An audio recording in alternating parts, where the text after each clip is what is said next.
our dreams and an inspiration into a new reality. It's time, and your ticket is waiting. All Roads Lead 65 Max Radio with Pamela Henderson. Greetings. Thank you for joining me on BBS Radio, All Road 65 Max. I am your host, Pamela L. Henderson. My focus is my mission statement to help create a quality of life through social growth, inspiring Jules to become leaders by establishing partnerships with entrepreneurs, corporations, donors, sponsors, volunteers, the community, and abroad. Please join me every other Tuesday at noon on BBS Radio. My special guest today is Miss Julia Arndt. Julia says, in today's fast-paced corporate world, together, burnout and stress are rampant. Companies are struggling to maintain high productivity while ensuring their employees' well-being.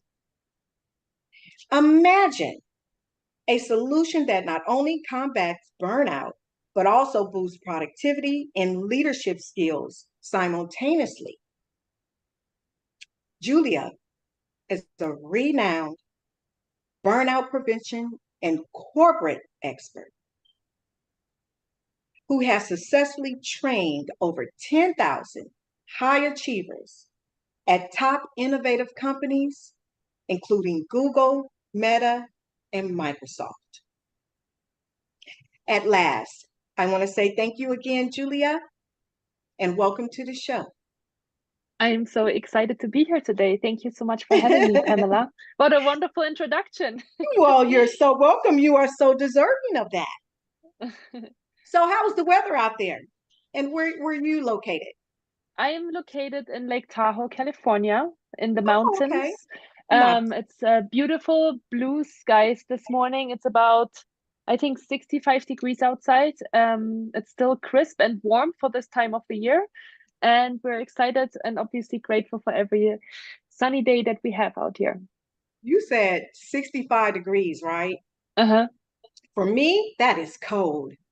That is literally cold. But you're in Tahoe, so yes, you would think that's a little hot. That's a little warm for you, right? For us, it is pretty warm, right? For us, like the highs in the summer are 80.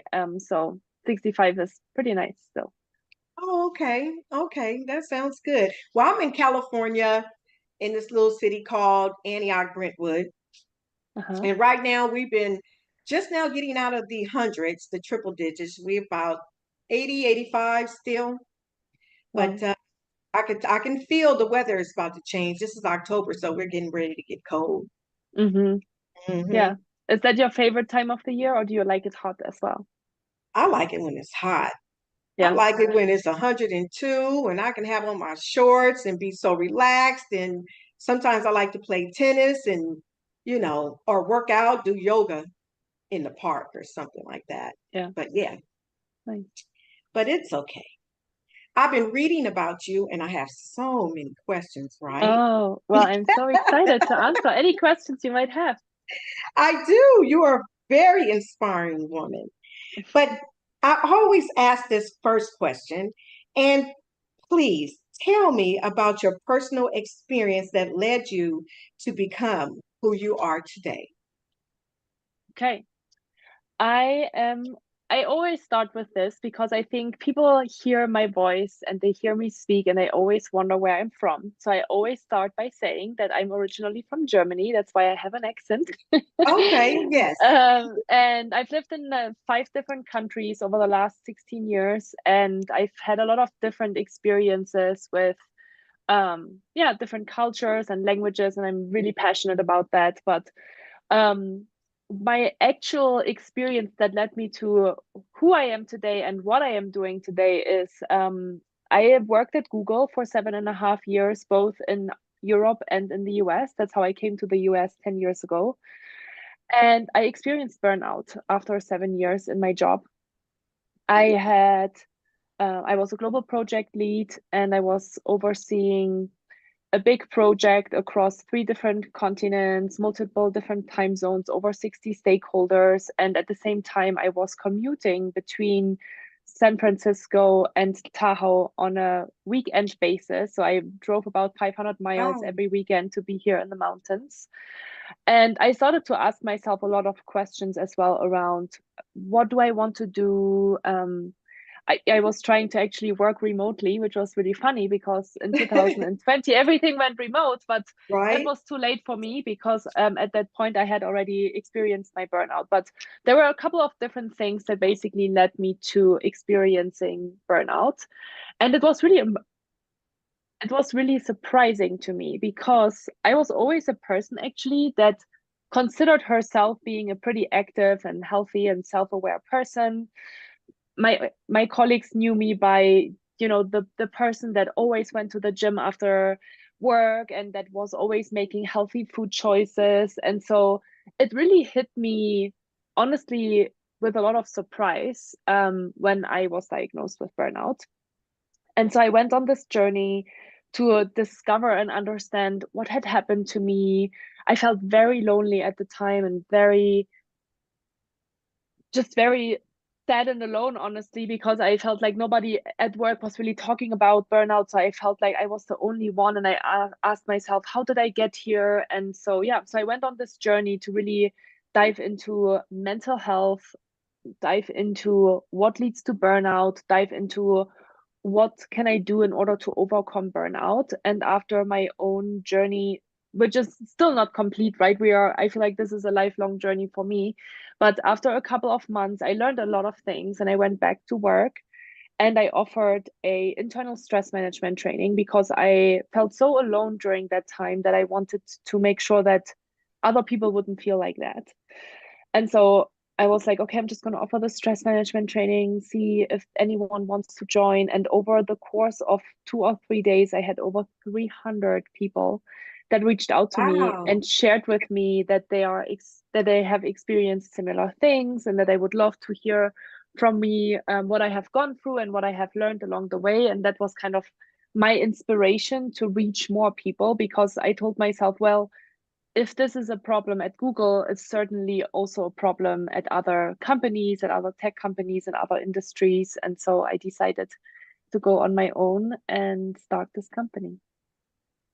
Great. Wow. I tell you, because like I said, I do my little research much as I can. And I was reading about you and I was like, wow, Julia, this is me. Mm, And what I mean by that is that you wear a lot of hats and you did a mhm, lot of different things. And I said to myself, I think I was one of those people too. I had mm, gotten burnt out. I had gotten so exhausted within. I just was getting too emotional and not understanding why. And mhm, then certain tasks that I needed to complete, I was completing in a slow pace and mhm, didn't understand why. mhm, But reading your information and a lot that you had to say, I said to myself, you know what? I was burnt out. I mhm, was burnt out literally and didn't mhm, even recognize it. mhm. So thank you for sharing that. We need that, Julia. We do. Yeah. So my next question is, why do high achievers, such as myself, um, is motivated of externals and work ourselves to the ground instead of developing our superpower? So I thought that was interesting reading about the superpower that you said. Mhm. So can explain a little bit about that? Yeah, I would love to share a little bit about my own story to make this maybe a little bit more visual. And Okay. I hope that for the listeners, that's something that people can relate to as well. But I think, my journey really started when I was 10 years old. I had just transitioned from elementary school to high school. And I started to get what was for me bad grades. In elementary school, I was a straight A grade student. And then in middle school, I started to get B's, C's, and D's. And I had a sister who's 2 years older than me, and she was a straight A grade student without putting in any effort. And it was really frustrating to me, even though my parents never put any pressure on me. And so, this continued on for about a year, and I decided I'm going to change something about that. So I started to come home from school, sit down, copy all of my notes meticulously again, Mhm. study everything that I had learned in school. And the results were super clear. I started all of a sudden, my B's and C's and D's turned into A's across the board, which was great. And I was really happy about that. But what also happened was that my dad started to praise me for my accomplishments. And he told me that he was so proud of me and that he saw that I put in so much hard work and that I learned so many important tools for my life because of the hard work and discipline that I developed during those years. And that felt really good to me. And so I think this was the time actually when I started to learn that hard work pays off and that this external recognition feels really good, right? Like I was striving to get this love and recognition from my dad on a regular basis because he was usually not a person that would constantly, tell me how much he loved me or how proud he was of me. And so that was a very effective way for me to receive love from my dad. And that turned into um, you know become being a straight A grade student, graduating from high school, but also in college. And as I started to work at Google and go into kind of my professional career, it continued to be the same, but it was just different outside external validations, right? From getting good grades, now it was getting positive performance evaluations from my manager and hearing from my manager that I was doing a good job, and obviously trying to strive to get to the next promotion and get to the next salary increase and all of these different things. So I think my child brain learned that this external recognition and validation felt good, and then that's what I was always looking for as a high achiever, right? I was always looking for that external validation to make me feel good about myself. And one of the biggest things I had to learn over the last couple of years since my burnout and since becoming more aware of this pattern was that I don't need this external validation and recognition. I can actually give it to myself. Right. Absolutely. I absolutely agree. In your opinion, are high achievers insecure with self-compassion? I think they often lack self-compassion, but I think it's something that they can learn. I do believe that a lot of high achievers are insecure at their core without realizing it or without wanting to assume that that's what it is. Give me But an I think there's, example.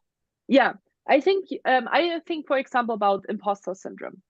I think Mhm. a lot of high achievers actually question their abilities constantly. They constantly question why they are where they are, right? Like, for example, me, again, I'm just giving a personal example to maybe showcase and paint the picture a bit more clearly. But when I started to work at Google, I had been the top performing graduate in high school, in college. I had like incredible internships. I spoke 3 languages fluently, and I started to work at Google, and all of a sudden, I was one of many high achievers and very, highly skilled professionals. And I asked myself, what am I doing here? Like, there's people that speak 6 languages, and there are people that have done these incredible internships at these consulting companies. And, all of a sudden, you're really questioning your abilities. And I think as a high achiever, because you are so ambitious and disciplined, you always strive for more. There's always this next thing, there's always this like moving target. And so there's a lot of insecurities that come with that as well. And I think that's why I do believe that at the core, a lot of high achievers experience insecurities. I think at the core, and we know that from research and a lot of studies, a lot of high achievers actually experience imposter syndrome. It's actually very, very common, especially in the as you are getting promoted and as you're taking on more responsibilities, because people then wonder, like, now I have this much more responsibility. Am I capable to actually hold that pressure? And stand that pressure.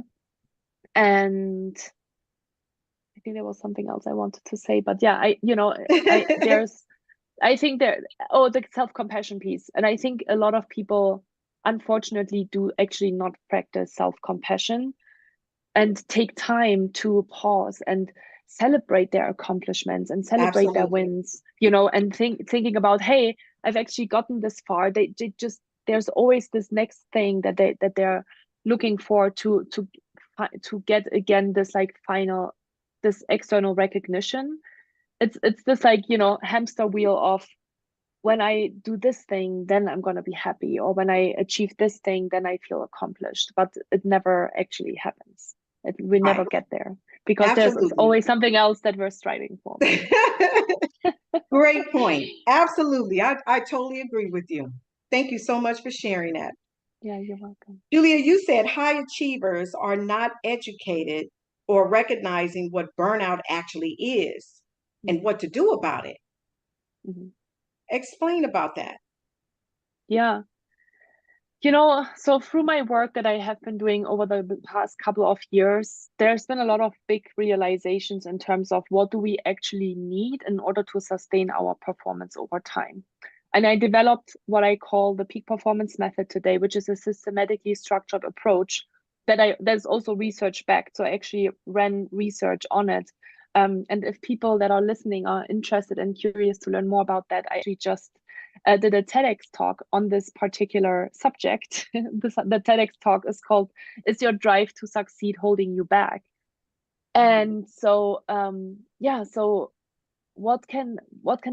and the reason why I think we are not equipped as high achievers generally, and not just as high achievers, I think just as professionals in the workplace, because I do have a lot of people that I talk to that tell me I don't even feel like I am a high achiever, because again, I think that reflects this like insecurity and this idea of, I don't even know if I am as good as maybe the outside world perceives me. But we really haven't learned what burnout is, and we haven't really learned what tools we can actually apply in order to sustain our performance over time. And I would love to share a little bit more about those specific tools. The peak performance method itself has 9 different components that I have identified as the major areas that professionals should develop if they want to sustain their performance over time. But to kind of summarize those 9 modules, I'm going to break it down into 5 different pieces. Number 1, I think one of the reasons why a lot of professionals burn out, and I have seen that over and over again, right, from working with over 10,000 professionals over the last 6 years, is that we don't know how to prioritize our time. We don't know how to manage our calendar, how to set boundaries and say no. And because of that, we are constantly in this reactive mode. So we're constantly responding to other people's requests without actually paying attention to what we need in order to feel accomplished at the end of the workday. And because of that, then we work until late at night and during the weekends to actually get our work done. And I think there's honestly, Pamela, there's such a strong culture nowadays in the corporate world where that is just kind of perceived as the new normal and everyone just works this way.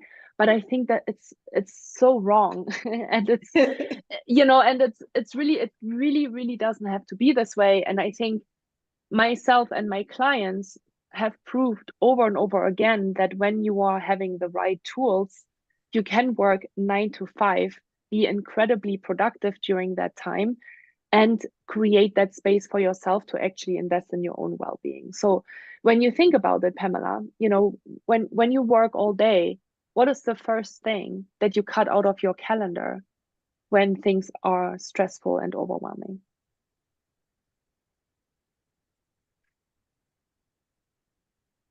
Going out, Mm-hmm. leaving and going to work out. Yes, This is exactly. me going, not working out. Actually, just some me time. Uh-huh. Just some Yes, me time, honestly. absolutely. Yeah. And you're not the only one. Like, we all do this. As soon as things get busy, we just eliminate our me time because that's the easiest time to cut out without impacting anyone else. But Absolutely. that's the thing we actually need in order to refuel ourselves and re-energize our resources, because our brain wasn't designed to think 24/7. And so that's been honestly a super interesting discovery for myself on my own journey, because when I first burned out and started to look at all these different tools and learn about, and at the time I had actually already done yoga on a regular basis and gone into meditation and had all these different stress management tools, but it didn't actually address the root cause of my problem. I would go back to work, run from meeting to meeting, answer emails in Right. between, try to please everyone, and then do my core work at night in order to get my projects done.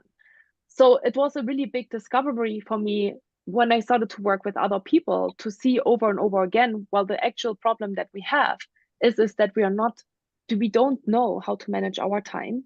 We don't know that it's actually important to prioritize and say no to people, because it's so much easier to say yes, right? So all of these different things are part of the peak performance method, and in my opinion are the most important tools to actually start to develop sustainable habits, and develop tools in order to help us overcome burnout. I think it has actually a lot to do with prioritization, time management, and setting boundaries. I do agree. I know we discussed this a little bit earlier, and you may have even, made some points about this, but I'm going to ask again because I want Okay. clarity. Okay. Why do you think a systematic approach combining leadership tools, productivity, and mindfulness for success is the key to success? Mm-hmm. Yeah, it's really about that meditation and yoga or stress management techniques alone won't cure your burnout, because it doesn't address the root cause of the problem, right? It might help us feel better in the moment, which is why it is still part of the peak performance method program. I still do believe that it's really important for everyone to understand how our brains and our very sensitive nervous systems react to stress and how we can help it come back into balance. But when we don't address the root cause of our problem, which are what I just said, right? Time management, prioritization, setting boundaries, then we can, we can do as much yoga as we want. We're going to go back to work and we're still going to go back into that hamster wheel. So that's why there is mindfulness practices and self-care part of the peak performance method, but there is also a big part around just kind of these workplace productivity tools. And then finally, from a leadership perspective, the way of how I think about leadership is resilience, mindset, and emotional intelligence. And it's actually really interesting when you look at the research and studies of how emotional intelligence actually impacts performance, and is one of the main drivers of performance when you are emotionally intelligent. That's why, when we're looking at leaders, and I think the most successful leaders are actually very high in EQ, because not only do they understand themselves and they have invested in their own growth and development, but they're able to recognize it in others and support others in achieving the same. And I think you only get to do that when you invest in yourself and you start to develop these habits and skills on your own first. Absolutely. I do agree. Julia, statistics state that many high achievers have perfectionistic tendencies, right? Striving for flawless performance in every aspect of their lives. In your opinion, do you think this is a true statement, and why? Mm-hmm. Yes, I'm myself a recovering perfectionist. Yeah, I think perfectionism, leads to unfortunately a lot of problems. Definitely, it can lead to burnout. I think it leads, in many cases, for people also to procrastination, because they might feel like they are not equipped or ready to tackle a big project, and so they kind of push it along in front of them until they have a specific deadline, maybe. But yes, I do believe that high achievers do oftentimes suffer from perfectionism, and it is a big reason why people burn out. Because if you think about it as well, if you're a perfectionist and you're working on a project that could potentially be done in about 2 hours, right? It might not be perfect, but it might be 95% there. But then you push it around, you keep kind of pushing it in front of you, to get it to 100%, but that those 5% might take you 8 hours, between 7 hours of thinking about it and then 1 hour of actually taking action. So yeah, so I do think that perfectionism is leading to burnout as well, can lead to burnout. Also, in your opinion, how do you rewire the brain and use stress to your advantage? Mm-hmm. Yeah, I already just mentioned the brain in terms of, I think it's really important to understand how the brain functions. Very, very basic brain fundamentals. We have two important parts of the brain: the prefrontal cortex, which is the frontal part of the brain.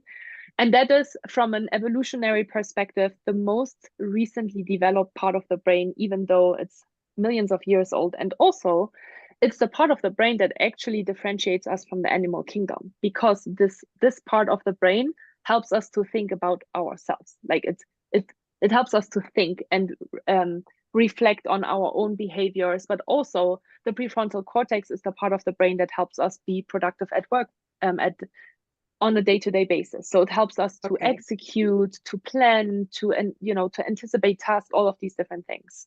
What's really important to know about the prefrontal cortex is that it has very limited capacity and it requires a lot of energy to function, which is actually the reason why we all know on a high theoretical level that we should take breaks during the day, but we don't really know why, I think, most of the time. And it's actually because the prefrontal cortex has never been designed to think and execute and plan 24/7. It actually requires a lot of brain energy in order to do that. And so that's the prefrontal cortex, just to kind of have that part. And then the other very important part of our brain is the old brain. And one of the parts of the old brain is the so-called amygdala. And the amygdala is our fear or stress center. And it is that part of the brain that's actually scanning our environments for threats at all times and alerts us immediately when something in our external environment is changing and is different to what we have done before. And so when we have been working all day without taking a break, our prefrontal cortex actually goes offline. It doesn't have the capacity anymore to, like I said, it wasn't designed to be that way. It depletes a lot of energy. That's also why, for example, when we study or when we work, we feel very hungry very quickly, because we are actually using a lot of energy. But at some point, let's say you work for 5 hours nonstop, your prefrontal cortex is absolutely completely depleted and your amygdala is taking over. Because the prefrontal cortex also is designed it's also called kind of the braking system of our amygdala. So the prefrontal cortex is actually the part of the brain that makes rational, logical decisions to say, is this actually a threat or is it not? But if it's turned off because we've been working all day and we have a lot of high stress in our bodies, our amygdala is taking over. And now, all of a sudden, everything seems so much more threatening. That's why when you see people that suffer and that experience very high stress are oftentimes angry. They are very short-fused. They're on edge all the time because their prefrontal cortex is completely offline and the amygdala is constantly just like, here's another threat, here's another threat, here's another thing that's going on, here's another thing. So it's really, that's why I'm saying it's so important to understand just these two parts of the brain and how they are related to each other. Because when you understand that, well, then hopefully, now you understand better, okay, I actually do need to give my prefrontal cortex a break for so many different reasons, right? In order to make sure that I'm productive and that I am focused. Because we think, well, our old belief system is, if I work 10 hours, I get 10 hours of work done. If I work 14 hours, I get 14 hours of work done, but it's actually not the truth, right? We know that if I work so many hours, I probably just get effectively 6 hours of work done, and the other 4 hours I'm just kind of distracted and I don't just actually do my work as well as I could be doing it, and I'm probably also make mistakes along the way. And so that's why the prefrontal cortex needs breaks, and it actually helps us to, when we are taking these breaks, to balance our nervous systems. Because when we are in this amygdala high stress state, we are in the sympathetic nervous system state. That, you know, I'm throwing around a lot of words here right now. Right, But I right. think the easy thing to remember is we need to balance those two systems. We need to give the prefrontal cortex a break in order to replenish itself, and we need to help. And with that, when we do that, we actually help our nervous system to rebalance itself too, and go from this sympathetic nervous system state that we all know of and that we've all heard of because it's the fight or flight system, to balancing it to our counterpart of our nervous system, which is the parasympathetic nervous system. And that's also called the rest and digest, or the growth and repair system, because in that part of the, when we are rebalanced, it helps our body to send the signal of we're actually in a safe space, everything is okay, and all of the main bodily functions can go back to normal functionality. And when we don't do that, when we are constantly in high fight or flight, that's when a lot of people get sick, and that's when burnout leads to both physical and mental signals that we are actually burned out, from anxiety to depression, panic attacks to migraines, digestive issues, high blood pressure issues. All of these different things are actually related to high stress. And we know, Pamela, today, which is insane, that 90%, 90, of all doctor visits are stress related, Yes, because we haven't yes. learned how to manage stress, and how to address stress, and how actually by very simple techniques we can bring our very sensitive nervous systems again into balance. I do agree. Thank you for sharing about that. Yeah. You stated that personal habits are often the hidden culprits of burnout. Hmm. And I know I'm asking you some of these questions and maybe going over some because you're helping me right now for me Great. to understand. I need to be taking more 10-minute breaks Hmm. so I can re-energize, regroup. Yeah. So I don't feel like I'm just running all over the office and with paperwork in my hand and, the phone ready and Hmm. talking to employees or even with the girls that I mentor, giving myself time to relax so Hmm. I can work professionally and feel good about what the accomplishments are today. Hmm. So thank you for sharing that. Yeah. I can So, share, if it's helpful for the listeners, one of really powerful exercise to do when you think about kind of your personal habits being these like hidden culprits of burnout. It's a very mhm, powerful exercise that I love to do.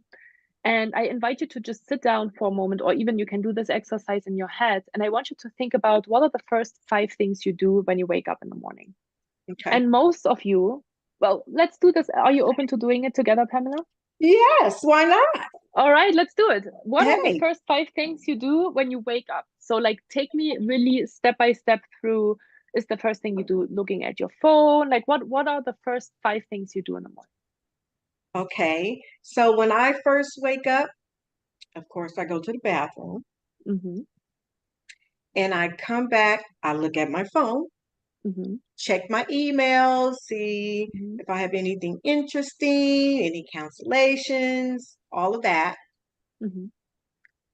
And I pray. Mm-hmm. I take time out to pray before I start my day. I So love I that. know I'm going to have a fabulous day, no matter what trials or, challenges I face. And then after that, I turn on my music. I Mm-hmm. have to have a little music. I love music. So I have to have a little music while I get dressed and everything. So after I do that, I drink my tea Mm-hmm. and then I sit down with a people. You know what? Then I always do. I sit down and start thinking about everything I have to do that I had written down the night before. And Okay. then I sit there and I say, okay, well, let's get the quickest things out the way first. And then I deal with the things that are a little that need more time. And that's what Okay. I do. Amazing. Yeah, those are already some really great habits and tools that you have. When you think about this, so if we I'm going to summarize it quickly, right? So you get up, you go to the bathroom, you come back, you check your phone, you look at maybe emails and things that are interesting that happened overnight. And then you pray, turn on your music, get dressed, drink your tea, and then kind of look at your priority list. So there's already a couple of really good habits in there. If you think Good. about it, I love that. I love the praying. I love the, taking time for yourself to like music and getting dressed, doing something that you love to do. If there's one thing when you think about your morning routine that you feel like is actually not maybe helping you, what would it be? Or My what is something list, that, yeah, sorry, of my to-do list, hmm because is I feel missing now, or, yeah, huh? is it missing or what about the to-do list? Well, my to-do list is because when you have a to-do list, you'll end up getting burnt out because Hmm. that your to-do list throughout the day, it doesn't go away. Just keeps Things are getting added. longer. Things are added. And Hmm. so then you find yourself trying to accomplish the list and the things that added on. So Hmm. I come to the conclusion that I'd rather just get up, go to work, and deal with my day, knowing that my routine of the things that I need to do are being done, but everything else will fall into place. Hmm. How about Okay. that? Yes and no. Let's Okay. talk a little bit about it Okay. because what you're describing to me right now is more of this reactive workday, right? You're like, okay, I do have a to-do list, but I feel like there's just so many more things that are added on over the course of the day. So maybe I just don't do a to-do list in the first place. I actually do think, and that's something that I teach every single person that I'm meeting, is that it's really, really important to sit down in the morning. So I love that you're already having that habit, Pamela, and you think about not you what you're doing is you think about all the to-dos, but I want you to think about what are the top 2 to 3 priorities for Okay. that day that absolutely need to happen that day. Because I also have a to-do list, right, of like always like 15 different things that need to be done over the course of maybe the week, but it's not actually the most important thing. So when you really take, and it takes 2 minutes to do this, and it's so powerful. But when you take this moment to really be like, okay, what is it that actually needs to happen today that makes me close my laptop at 5 o'clock in the evening and I walk away from work and I feel like I've actually done the thing. Because that's the other thing about to-do lists, right? We never feel done. We never feel accomplished at the end of the day because there's always more that adds on, which is why it's so important to develop this skill and habit of prioritization. And when you do that, I promise you, you're going to feel differently at the end of the workday. Okay. I had Yeah, written that down. I am going to try that. great. I love Starting that. starting tomorrow.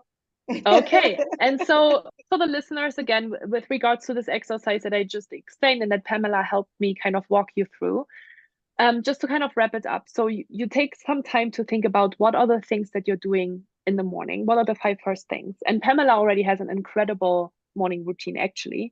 I would question if it is necessary to look at your phone. Maybe you can do that after all of the other things, right? Maybe that's kind of what I was getting at with my question earlier. Maybe, and some people say they need to look at their phone just to kind of decrease their anxiety. For me, it was always something that absolutely increased my anxiety at the beginning of the day Hmm. because there was just so much stuff that I saw that immediately put me in this work mode and not made me enjoy my first 10, 15, 30 minutes of the day.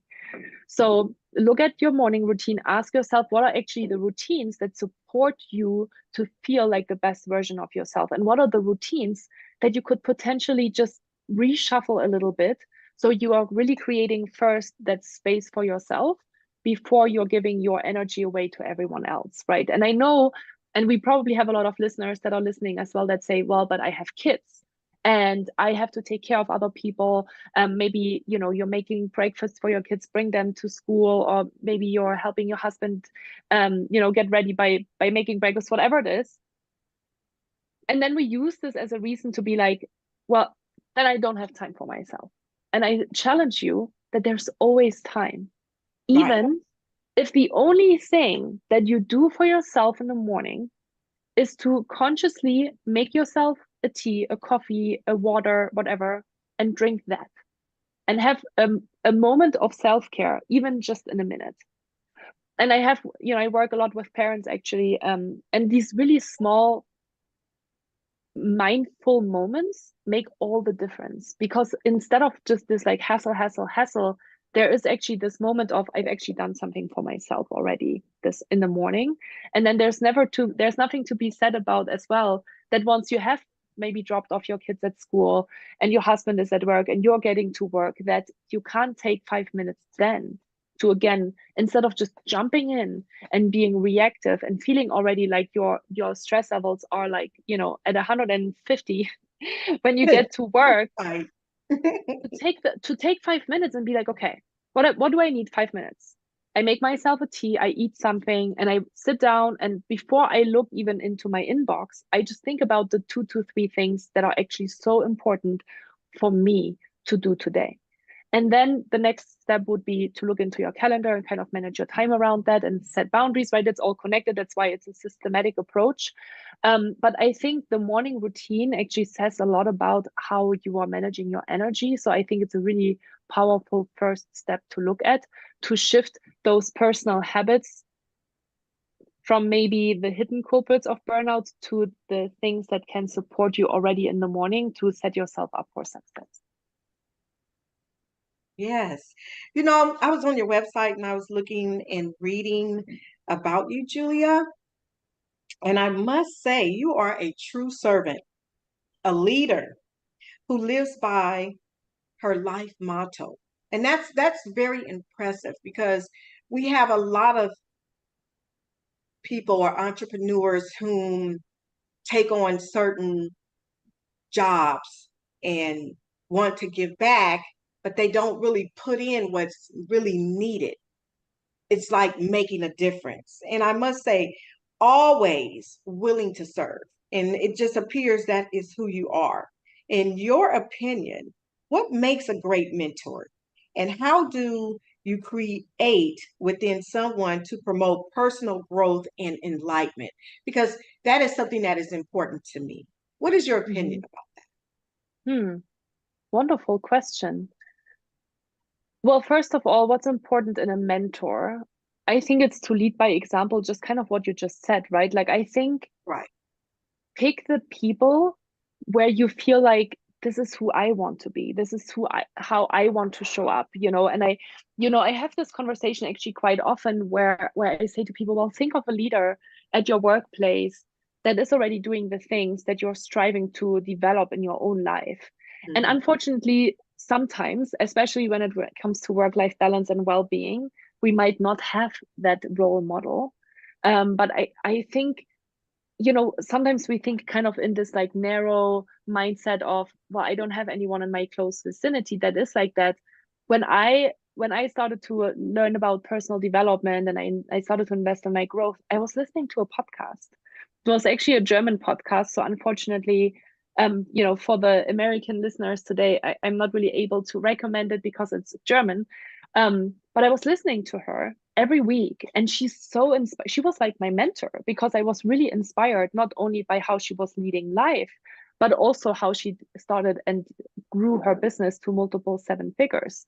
And so I think a mentor, when you're looking for a mentor, I think it's really important to look for somebody that has characteristics and capabilities that you strive to develop in your own life, and then ask them, obviously, for if they're open to take on mentors. There's something to be, I have a personal opinion about this, and people might not agree with me on this, but I do believe, mentorship is an interesting thing, and it can work so wonderfully if you find the right person that really takes time to really mentor you. But I think in today's world where everything is so busy and everyone wants your attention all the time, I do actually believe that mentorship is not working so well anymore, because like, think about if you meet with your mentor once a month and you talk maybe for an hour, it doesn't have oftentimes the same effect as if you work with somebody that you honestly hire and that you pay for dedicating Onboard. that time to you, you know? Absolutely. Mhm. Um, and so there's something to be said about really investing in your personal development and finding someone, you know, it can be a coach or it, you know, let's just like talk a coach, like it can be a coach that really helps you to get to that certain level, because oftentimes mentorship, in my opinion, is unfortunately too superficial these days to actually really learn and develop certain habits and routines. Great. Thank you. Thank you for Yeah. answering that. So tell me about the Stressed podcast. Yeah. The Stress podcast. Well, I started the podcast in 2019, again, as kind of this like inspiration to help more people, because I was listening to this German podcast and it had helped me so much. So I wanted to start to become this thought leader in the stress management well-being space that also put out my ideas and learnings that I had along the way of in my own journey. The Stress podcast actually has been taking a break over the last year, but I have over 250 podcast episodes that were recorded between 2019 and 2023. And there's, you know, there's different podcast episode formats. There are episodes where I just talk about my own experience and different learnings and specific tools. And there are many very fascinating interviews that I held with industry leaders, doctors, psychologists, coaches, consultants, you know, from all across the globe, in order to help people also provide different perspectives and angles of how we can take care of ourselves. Great. Well, also I was reading how, great you are as far as your approach of training and development, and has been proven to decrease stress by 45%, depression by 71%, and boosting performance by 26%, all by investing just 1 hour a week, you say, Mm-hmm. in better habits, correct? And that Correct. is your blueprint, correct? Mm-hmm. That's correct. Yes. Very good. Very good. I will give you a star for that because I thought that was phenomenal, me myself. Thank you. Thank you so much. Yeah, we ran a study. I think that's kind of my research brain. I have a master's degree in brand management and marketing. We did a lot of statistics during that time. And I was Mhm. always fascinated in data and actually supporting, you know, things that you develop with data, because obviously we all love data and it's just so much more powerful.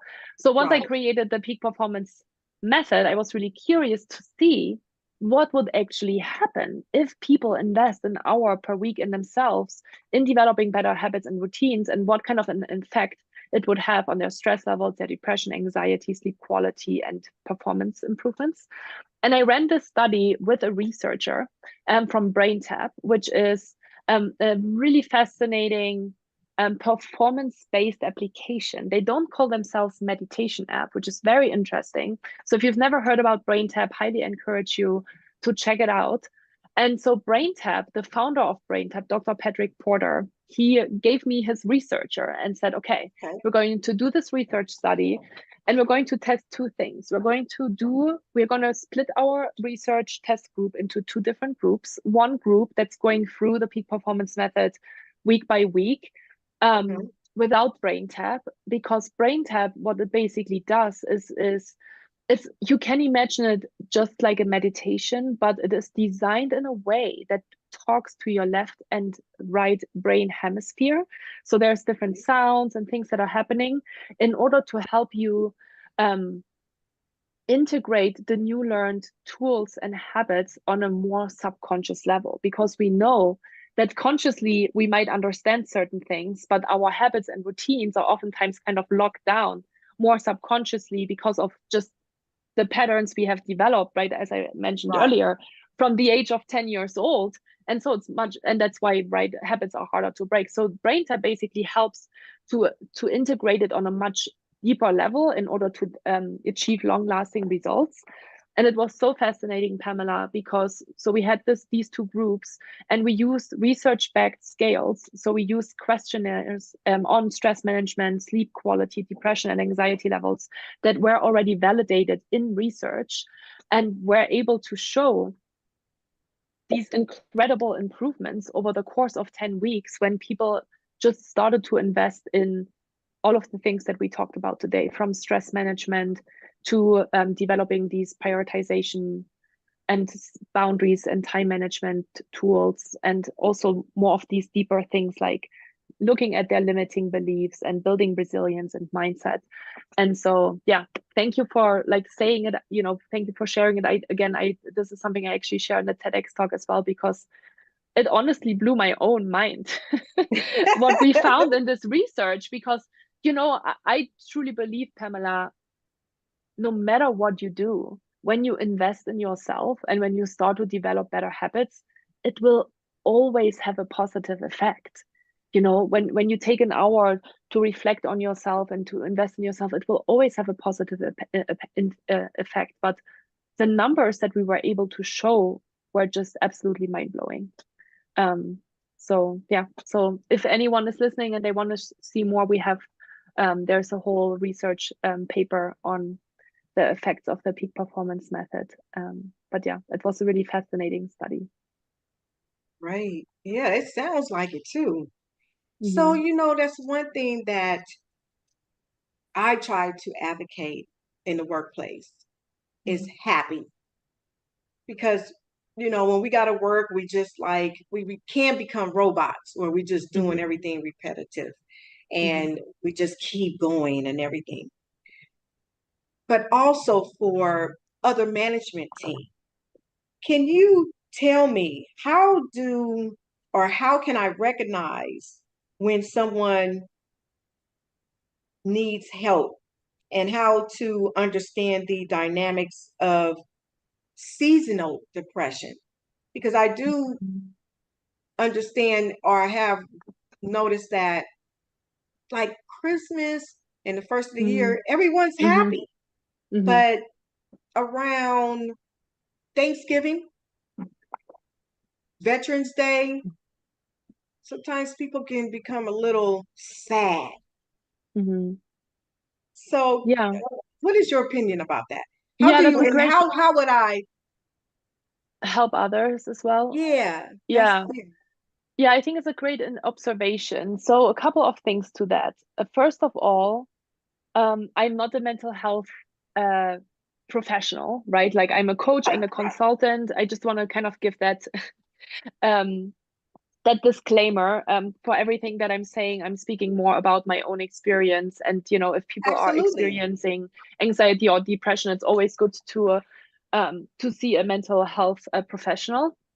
But from what I've seen and my experience is the following. Well, first of all, seasonal, I think you can see, if it can be seasonal depression, because I actually believe that a lot of people around Christmas time can get really depressed because of kind of the tensions that are happening on a more personal level.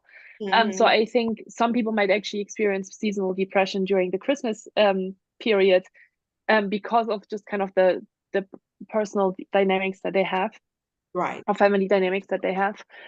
And I think, those should be usually pretty short in nature, right? So we're talking maybe a couple of weeks where we just don't feel as motivated or where we feel a little bit more depressed. Burnout is interesting because, again, from my own experience and working with so many people, burnout is something that doesn't happen from one day to another. It's kind of this like slow Ongoing. thing, ongoing thing. Um, and there are different signs that can show us as a manager, for example, and as a leader, that someone might feel very burned out. So I think, there's always something to be said about sitting down with that person and getting a little curious around, hey, I've been noticing that you seem more sad, or like, I just wanted to check in with you and see if everything is okay. And they might already, they might either say, oh, and it always depends on the awareness level of that person, right? Of course, as well, of like, are they aware that Right. that's happening? Are they open to share it? Can be very vulnerable to share this with a colleague or with a leader at work. But you can get curious and you can always try to have that conversation. But yeah, signs of burnout are interesting, and there might be some signs that are actually similar to depression, because the brain works in similar ways in that way, right? Where people might be super on edge all the time and like, kind of snap at things. And maybe you've worked with this person for a couple of years and you've never seen them react this way. So, it can always be something to get curious about. But Pamela, unfortunately, I do really believe that you can't really help someone unless they want to, unless they come to you and they say, I would love your support. Can we talk about this? When people are burned out and they don't know that they're burned out, you can't really help them. And that's sometimes really hard to observe as a friend or family member or as a leader or colleague. But people need to have their own self-awareness, and their willingness to change. Okay. And if they don't like, and you can seek a conversation and see if they are open to it, and then you can obviously have a conversation with them about it. But if they're not ready, they're not ready. And I think people are on their own journey, and we just need to trust that all we can do is, I think, be great role models, and focus on ourselves, because we really can't change other people unless they want help with it. Well, me myself, I thought it was because, in the United States, we have to work 365 days a year. Right.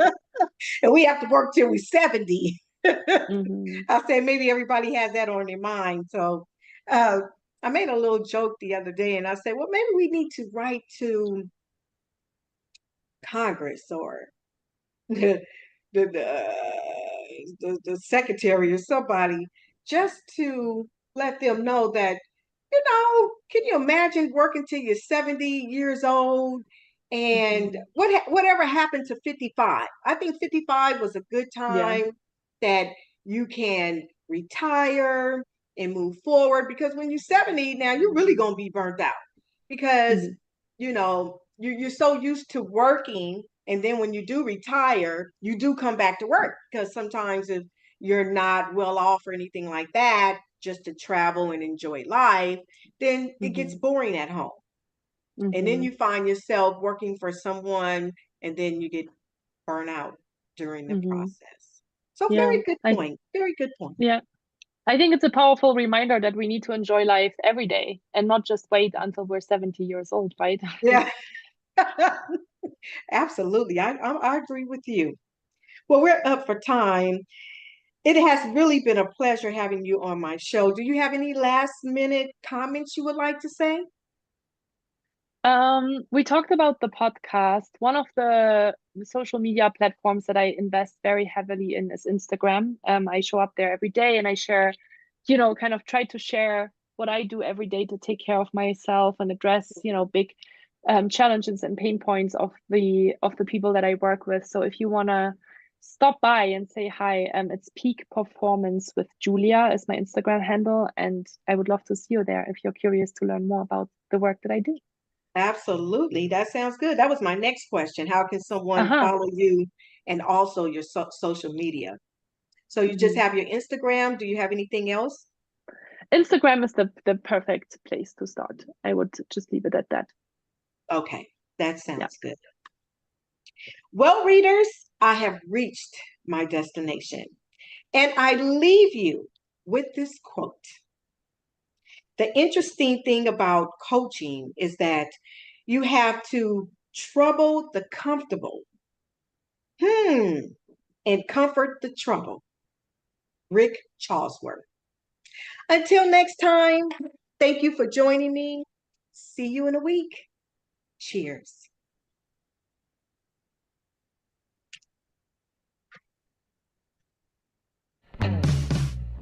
Thank you for listening to All Roads 65 Max Radio with Pamela Henderson. Join us every other week on Tuesdays, 11 a.m. Pacific Time, 2 p.m. Eastern Time on BBS Radio Station 1. And please visit allroads65max.org and become a volunteer or sponsor and be the change you want to see in this world. With your help, we can make a difference in our society and uplift those who so desperately need our help. Thank you for tuning in.